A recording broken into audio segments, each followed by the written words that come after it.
नमस्कार बंधुरा आमी तोमादेर रंजीब सर बोलছি। आज के आमी Calcutta University second semester general MDC suggestion নিয়ে এসেছি।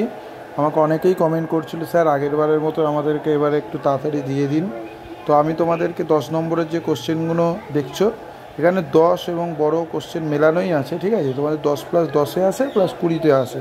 20টা আমি আলাদা করে বলে দেবো, কিন্তু এই কোশ্চেনগুলো আমি তোমাদেরকে দিচ্ছি। এখানে স্টার মার্ক কোশ্চেনগুলো তোমরা করো, খুব ইম্পর্টেন্ট। যেমন স্পার্টা সংবিধানের বৈশিষ্ট্য, রোমে কৃতদাস বিদ্রোহের নেতা হিসাবে স্পার্টাকাসের কৃতিত্ব আলোচনা করো, ঠিক আছে। গ্রিক পলিসের পতন, গ্রিক পলিসটা ভালোভাবে করবে, এটা খুব ইম্পর্টেন্ট কোশ্চেন, ঠিক আছে। এবং প্রাচীন গ্রিসের দাস ব্যবস্থা, ফ্যারোদের জীবনযাত্রা পরিচয় দাও, ইতিহাসের জনক হিসাবে হেরোডোটাসের অবদান। এই কটা কোশ্চেন আপাতত করো তোমরা। এর সাথে সাথে আমি 5 নম্বরের কটা কোশ্চেন দিয়েছি।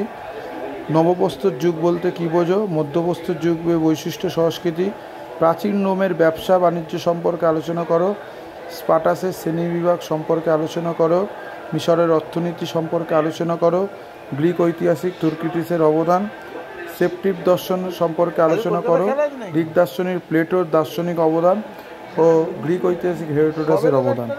এবার কারোর কোশ্চেনের যদি পিডিএফ লাগে বা কোনো কিছু বুঝতে অসুবিধা আমাকে সে হোয়াটসঅ্যাপ করবে, আমি তাকে বলে দেবো। আমি তোমাদেরকে পিডিএফ খুব তাড়াতাড়ি ফ্রি পিডিএফ দিয়ে দেবো। আগের বারের মতন অনেককেই আমি দিয়েছি, ঠিক আছে। অনেক পরিমাণে দিয়েছি, যাতে তোমরা পাস করতে পারো এবং তোমরা এই কোশ্চেনগুলো এখন থেকে করতে শুরু করে।